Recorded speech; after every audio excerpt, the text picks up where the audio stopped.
Ya, saya Anto pada gitar. Saya Arif, kebetulan saya kolaborator di vokal yang masuk paling akhir di Neurosasik.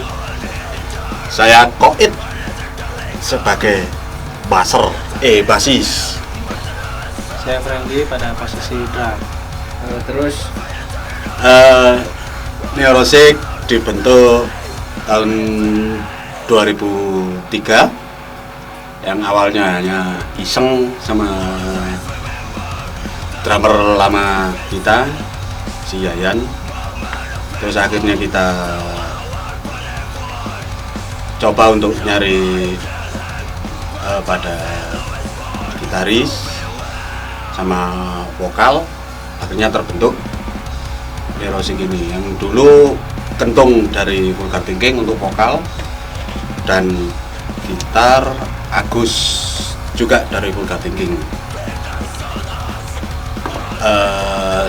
Setelah berjalannya tahun, kita akhirnya ganti personil dan alhamdulillah inilah personil yang saya rasa solid untuk sekarang ini.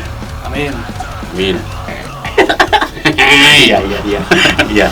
Insya Allah.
Kalau untuk yang tadi. lagu pertama tadi War the Throne, jadi saling berkaitan sih sebenarnya dengan lagu Dementia juga. tentang keadaan yang ada sekarang, jadi yang masalah-masalah yang masalah-masalah sosial yang kebetulan sekarang lagi apa ya, lagi ramai, lagi happening yang di blow up di media massa kayak gitu. Dan memang dua lagu tadi termasuk salah satu bentuk kritik dan juga apa ya, kita coba memberikan konklusi gitu dari lagu tersebut. Jadi bagaimana kita melakukan sebuah direct action tanpa harus turun ke jalan seperti itu, tapi kita melakukannya dari diri sendiri, dan memang bentuk murni resistensi dari diri sendiri, kalau bisa dibilang seperti itu.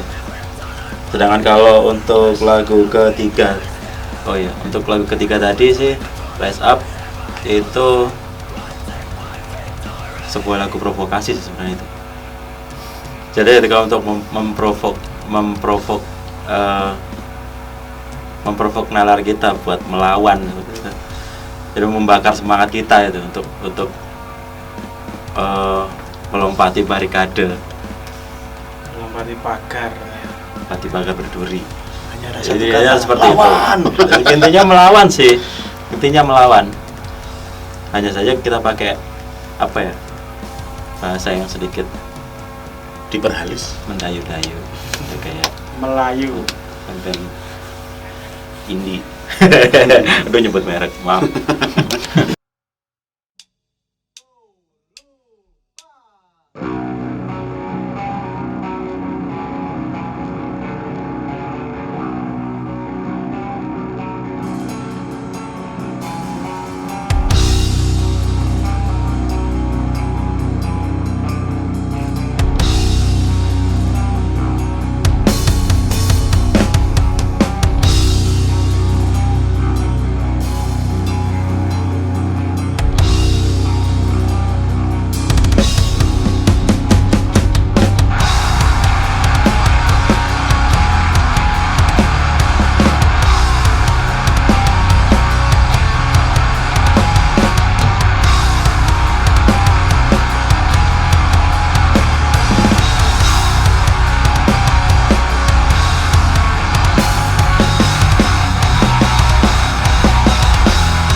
Rencana ke depan ini sudah ada 2 lagu ya, mungkin salah satu lagunya ntar buat video klip.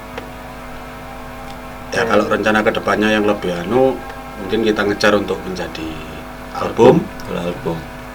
Ya, mudah-mudahan tahun ini bisa kelar lah, doain aja. Semoga tahun ini bisa kita kejar untuk album. Amin. Rencana Belum pernah gitu loh. Oh iya. Nah, ini kalau untuk dapat support dari Destination. nah, Ya, jadi kemarin sempat ada tawaran juga dari Destination buat yang nawarin buat bikin video klip, dan kebetulan setelah diobrolin ya oke lah, kita semoga insya Allah insya Allah bisa nanti direalisasikan ke depannya. Kalau tanggapannya soal RUU permusikan, enggak, kalau saya sih nggak bisa mentolerir ya.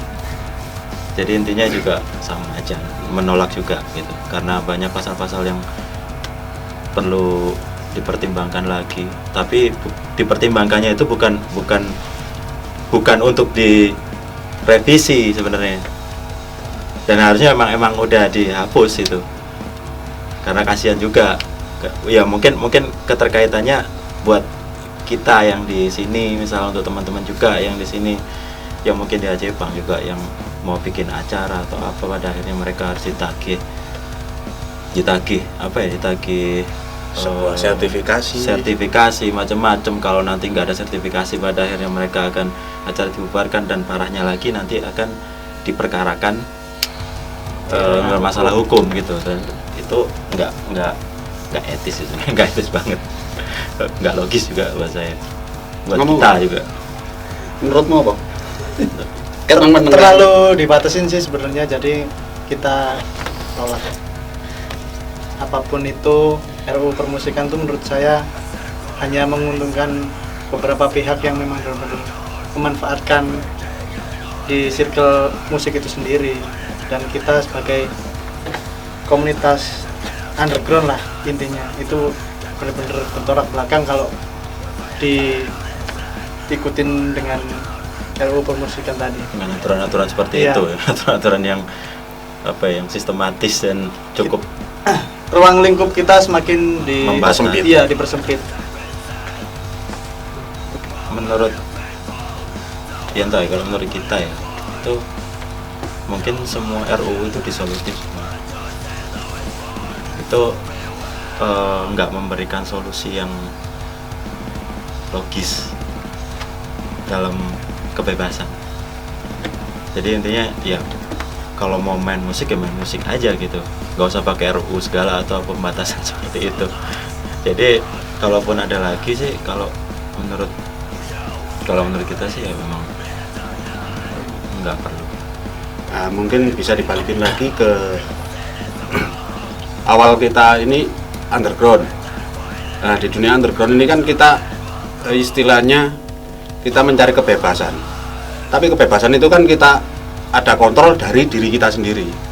Nah, kalau memang ada sebuah undang-undang ataupun apa, kita kan jadinya ngikuti sebuah sistem. Kenapa kalau kita ngikutin sistem, kenapa kita terjun di dunia underground? Sedangkan dunia underground itu istilahnya indie kayak gitulah. Kita kan itu no sistem, anti dengan sebuah sistem, tapi sistem itu harus ada pada diri kita sendiri. Nah, kalau memang ada aturan, ngapain kita terjun di dunia underground? Seperti itu mungkin. Kebebasan berekspresi. Nah, kebebasan berekspresi akhirnya kita terbatasi antara A ke B atau ke C-nya itu nanti terbatasi. Nah, sedangkan selama ini kita kan mengalir tanpa sebuah batasan-batasan itu, akhirnya kita jalan seperti itulah. Saya bukan itu ya, maksudnya kebebasan tadi masih dalam sebuah konteks normativitas ya. Nah, karena kita masih mengangkat norma itu sendiri gitu. Ya. Nggak yang sepenuhnya bebas mau kayak Pak Nur Malasan boleh atau ngapain, melakukan hal-hal yang ya kalau mau melakukan hal yang asusila atau apa itu sih terserah ya, yang sewajarnya aja lah. Tapi buat kita sih ya masih yang dalam batasan-batasan tertentu. Ya itulah, dibalikin ke pribadi masing-masing. Kita memang melawan batasan, tapi ada kontrol pada Yang diri kita sendiri. Malang.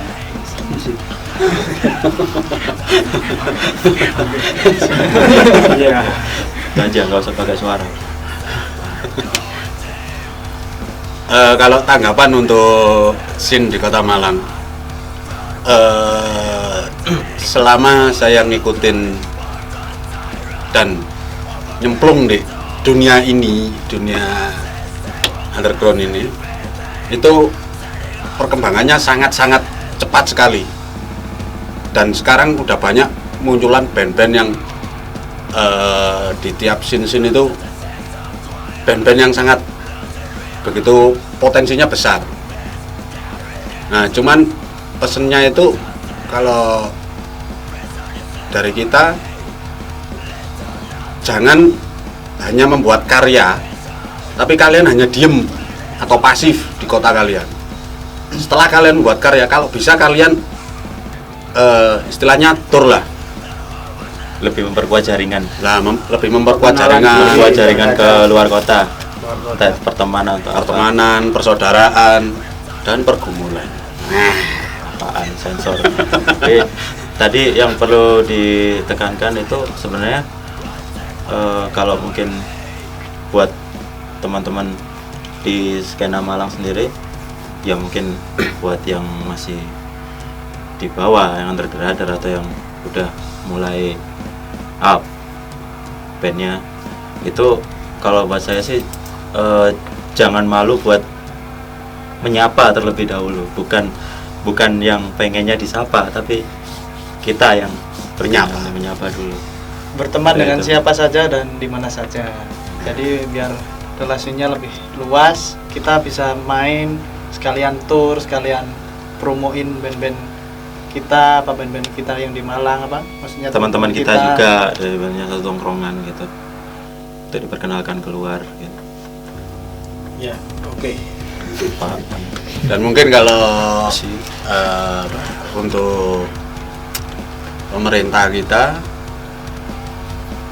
mungkin bisa memberikan kayak wadah lah atau tempat atau apalah yang bisa mendukung untuk sin-sin di Kota Malang ini.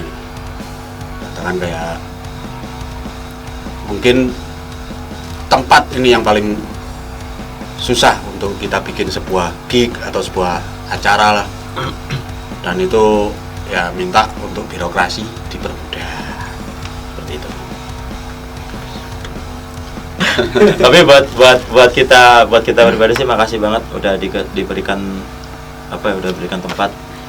Ini satu tempat juga sih buat promo dan mungkin lebih mengenalkan kita, dan juga nanti mungkin kedepannya Destination Flow juga bisa membawahi band-band yang lain, band-band teman-teman yang lain.